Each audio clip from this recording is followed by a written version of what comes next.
aquí desde Austria. Mi nombre es Karin Hibel y saludando a mi colega Pedro Guberman desde Argentina. ¿Cómo están allá?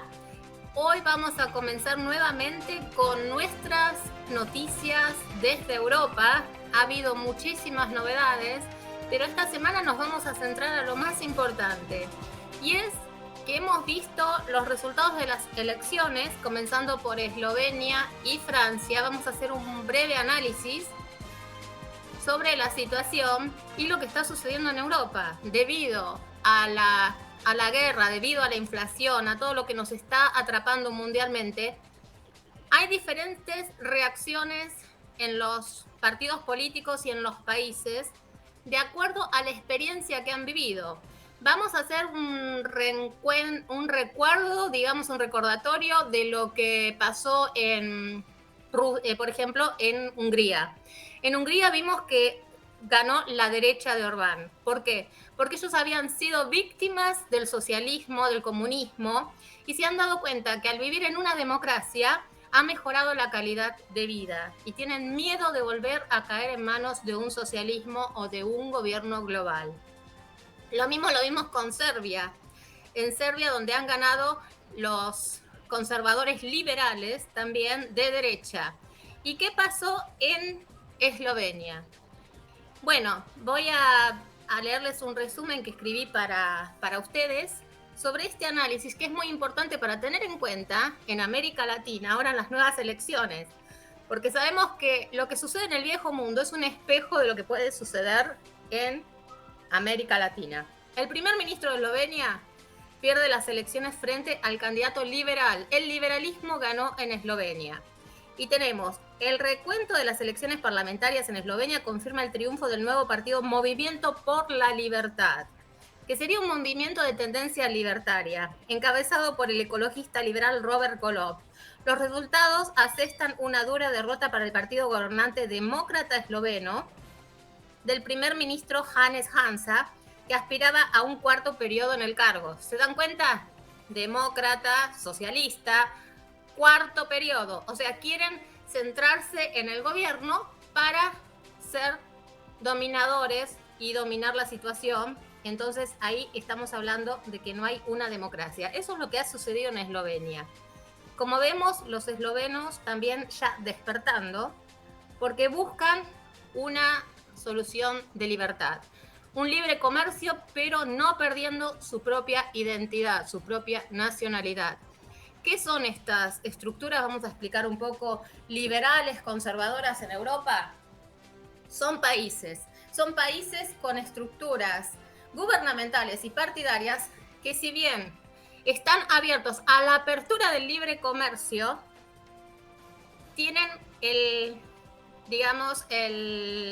objetivo de conservar la propia nacionalidad, propia identidad, donde no haya un gobierno global, sino que cada país sea independiente y se puedan concentrar en tratados bilaterales, comerciales, con diferentes países, no teniendo tanta presión impositiva como sucede con los socialismos. Porque ahora, al mantener tantas instituciones gubernamentales como ser la Unión Europea, en otros países la OTAN, la OMS, después tenemos las Naciones Unidas. ¿Quiénes financian? ¿Quién piensan? ¿Quiénes financian esas entidades? Nosotros con nuestros impuestos. En cambio, si cada país conserva su autonomía con tratados bilaterales, el gasto público se concentra solamente a las embajadas y se ahorran todas esas instituciones que solo viven de nuestros aportes impositivos, que muchos las conocemos como grandes entidades que ofrecen ayuda. Pero si fuera tan real las Naciones Unidas, que son una institución de paz, no existirían tantas guerras. ¿Se pusieron a pensar en eso? Los invito a reflexionar. No voy a dar ninguna opinión personal, pero los invito a reflexionar si realmente vale la pena que estemos manteniendo tantas organizaciones que se llaman ONGs y al final se tratan de lavado de dinero y están fomentando más guerras. Bueno, vamos a Francia.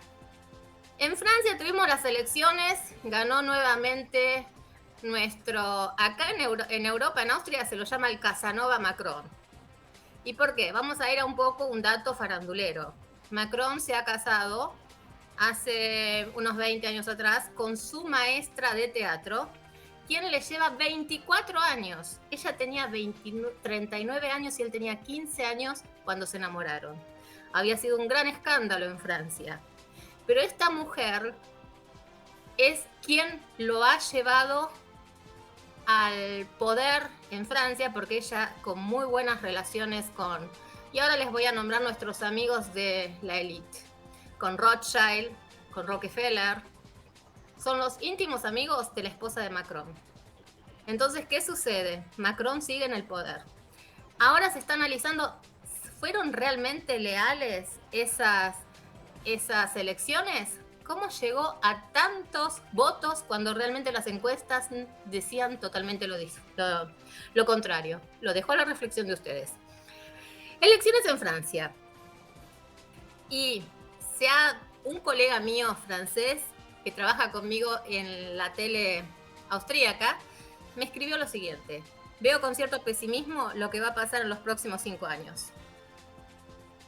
Fue analizado el proceso, más que un voto de adhesión, fue un voto de rechazo de uno u otro. La elección francesa es en un país fracturado y aparentemente irreconciliable entre las élites y Francia profunda, que se siente abandonada, convierte el triunfo de Emmanuel Macron en una victoria única. Macron concentra un rechazo popular solo visto en el final de la carrera política del general Charles de Gaulle. El sistema de la Quinta República Francesa, nuestras grandes señales de desgaste, y este duelo de Le Pen-Macron está tocando ya los límites de este sistema político francés. Macron no cuidó muy bien las formas en cuanto a la comunicación política. Ha hecho una política bastante vertical, bastante descendente, una política a veces autoritaria cuando se presentaba como un parangón del liberalismo. Les voy a decir que Macron se llama liberal, pero él mismo, hace 7 días atrás, en una entrevista que se le hizo en Francia, reconoció que su postura es de izquierda. Él viene de la izquierda, entonces sería un liberal progresista, no un liberal de derecha ni ningún liberal de centro derecha. Estas son las opiniones que nos dio mi colega François Lemoine, y que compara la especialización de la geografía, cultura e historia política de Francia en la Universidad de París. Un voto contra el otro dio a conocer, es decir, los franceses se rebelaron contra la ultraderecha y contra la izquierda. ¿Por qué? Por miedo a lo que están viviendo, por miedo a la situación de entrar en una globalización socialista. ¿A dónde va Francia después de la balotaje? Aunque salió reelegido Macron, y esta reelección lo llevó a una victoria única.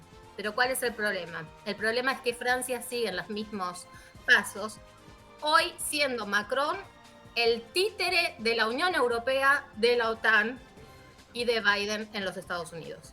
Este es el análisis que están haciendo los franceses en la Universidad de París. Es decir, como sabemos, hubo 2 casos de muertes.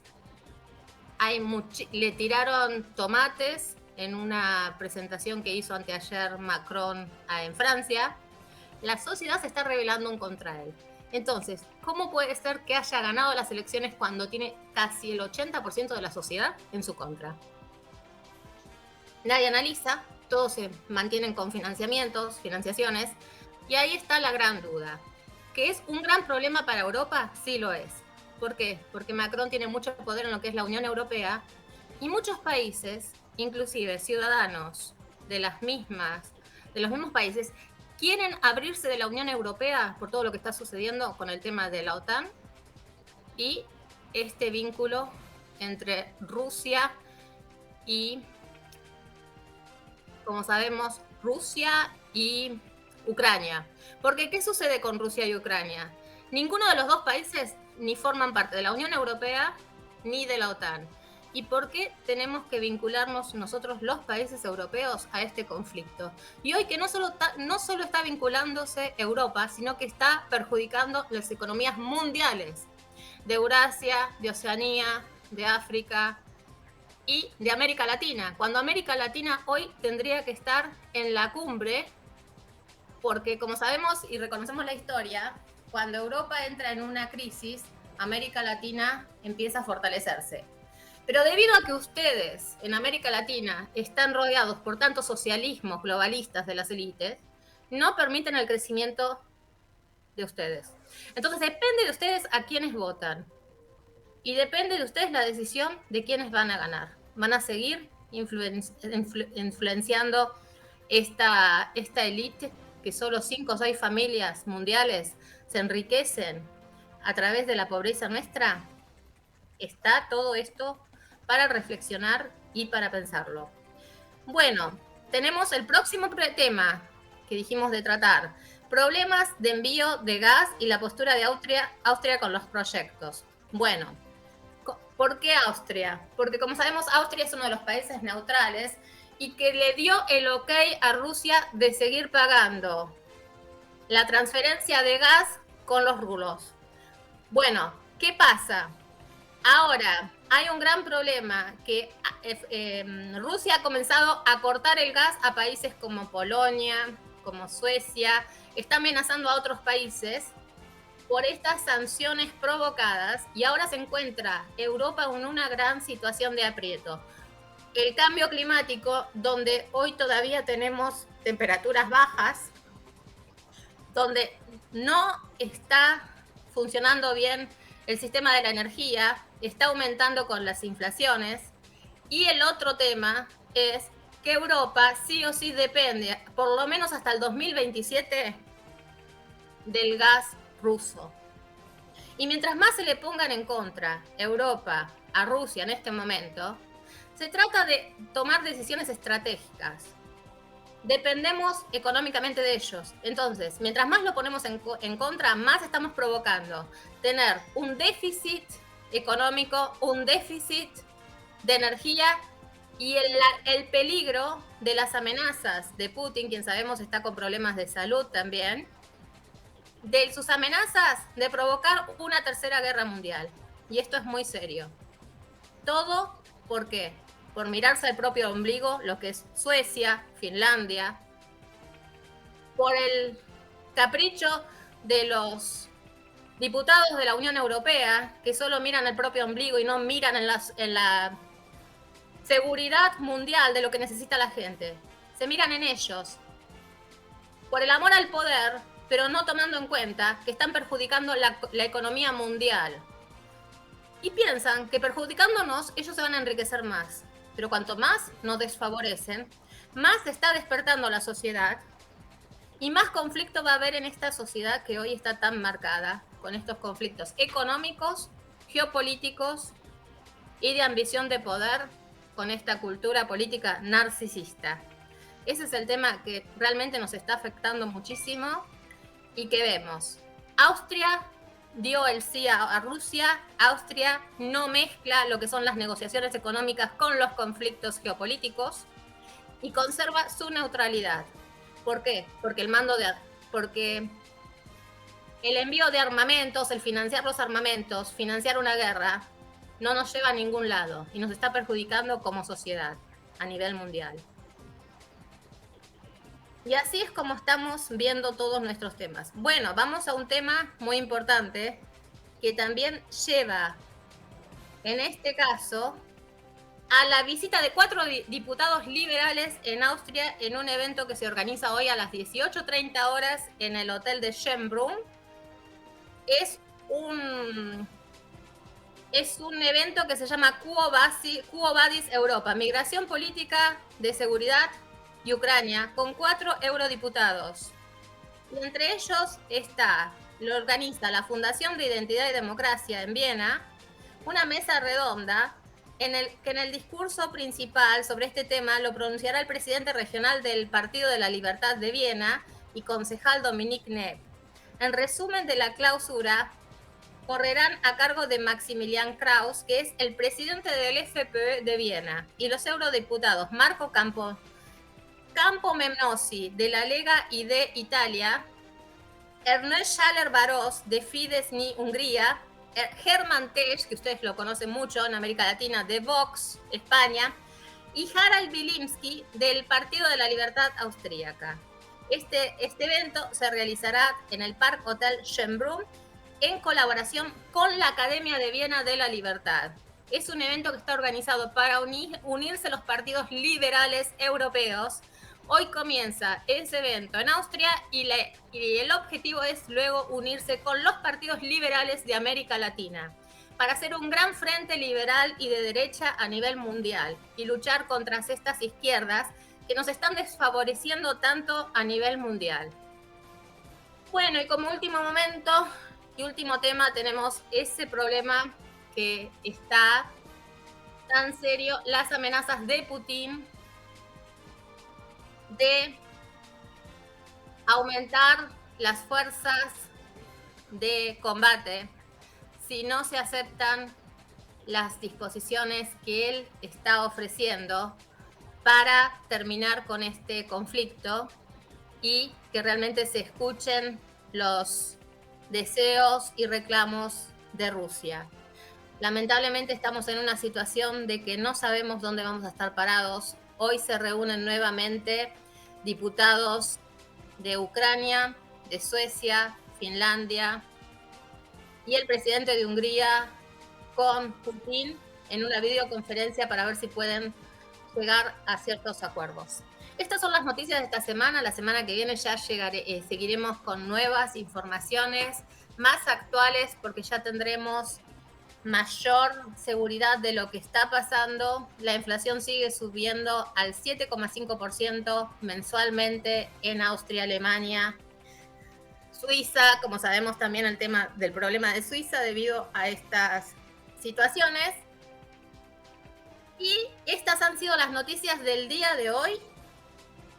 Para Argentina, América Latina, desde Europa, actualizándonos con las últimas novedades. Muchas gracias y hasta la próxima semana.